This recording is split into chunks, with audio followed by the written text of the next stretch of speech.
देखिए, ये सरकार जब से बनी है लगभग 1 साल पूरा होने को आया है। तब से जनप्रतिनिधियों की उपेक्षा हो रही है, जनता के कामों की उपेक्षा हो रही है। आपने देखा कि सबको पता था कि नवंबर में 59 के लगभग जो नगर निकाय के चुनाव होने हैं, तो उनके लिए उनको वोटर लिस्ट बनाना, आरक्षण की व्यवस्था करना, ये सारे काम करने चाहिए थे। वो हाथ धरे बैठे, क्योंकि उनसी उनकी मंशा खराब थी। अब पंचायती राज के 1 महीने बाद में 17 जनवरी के लगभग प्रथम पेज में जो सरपंचों के चुनाव हुए थे, वो भी आने लग गए हैं। पंचायती राज की, वोटर लिस्ट की, आरक्षण व्यवस्था की, लॉटरी की, पुनर्सीमांकन की, जो भी कार्रवाई इनको करनी थी, वो नहीं कर रहे हैं।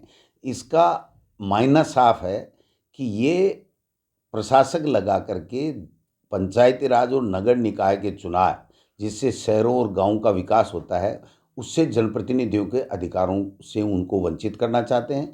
उनके ऊपर प्रशासक लगा करके ब्यूरोक्रेसी से ये सरकार चलाना चाहते हैं, क्योंकि ये सरकार जो है, गुजरात मॉडल यही है कि ब्यूरोक्रेसी ही सरकार चला रही है। जनप्रतिनिधि सरकार नहीं चला रहे हैं। आज न मंत्री की चल रही है, न मुख्यमंत्री की चल रही है, न कोई विधायकों की चल रही है। पंचायत राज के जो पैसे हैं केंद्र से आ गए, वो पैसे ग्राम पंचायतों के खाते में, पंचायत समिति के खाते में डाल नहीं रहे हैं। हज़ारों करोड़ रुपए इन्होंने जो है वो दूसरे कामों में व्यय कर दिए हैं। तो पंचायती राज और नगर निकाय को ये एक तरीके से कमज़ोर करना और उस पे इनडायरेक्ट में प्रशासक के द्वारा ब्यूरोक्रेसी से चलाना, ये इनकी मंशा है, जो ठीक नहीं है। ये जनता के हितों के साथ में कुठाराघात है, जनप्रतिनिधियों का अपमान है। इसका हम लोग विरोध करते हैं, क्योंकि ये सरकार तो चला कौन रहा है यही पता नहीं चल रहा है। सरकार चला कौन रहा है, क्यों नहीं करा रहे हैं, ये कोई रीजन नहीं। वन स्टेट वन इलेक्शन की बात कर रहे हैं। कानून में आज तक कोई संशोधन नहीं। पंचायत राज का कानून है कि 6 महीने के अंदर अंदर हर हालत में चुनाव कराने पड़ेंगे। चुनाव करवा नहीं रहे हैं। सुप्रीम कोर्ट से जब कोरोना था तो हमें सुप्रीम कोर्ट जाना पड़ा था, सुप्रीम कोर्ट ने परमिशन दी थी। ये कोई कोर्ट में भी नहीं जा रहे हैं।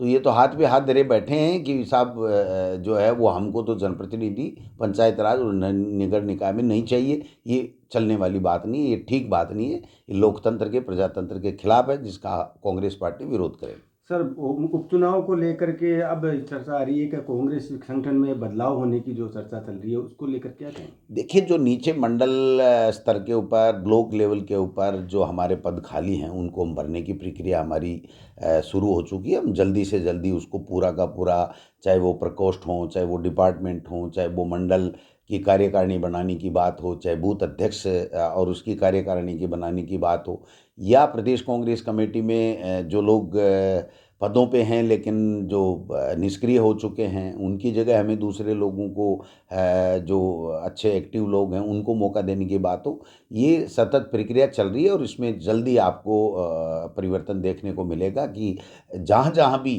जो संगठन की इकाई नहीं बनी है, उसको हम जल्दी से जल्दी बनाने का काम करें।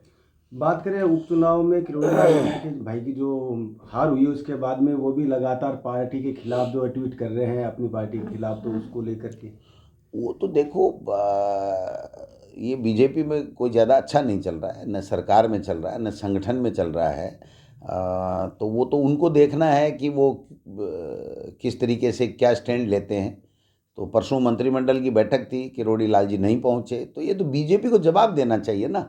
भाई, आप कोई कांग्रेस के साथ धोखा नहीं कर रहे हो, आप जनता के साथ धोखा कर रहे हो कि जनता ने जो आपकी सरकार बनाई और आपने शपथ ली है संविधान की, और उस संविधान की शपथ के मुताबिक आपकी सरकार काम नहीं कर पा रही है, तो ये तो आपकी मोरल ड्यूटी बन जाती है कि आप जनता को बताओ कि साहब हमारे साथ ये दिक्कत है, इसलिए हमारे मंत्री या संतरी काम नहीं कर पा रहे हैं। तो वो तो उनको बताना चाहिए।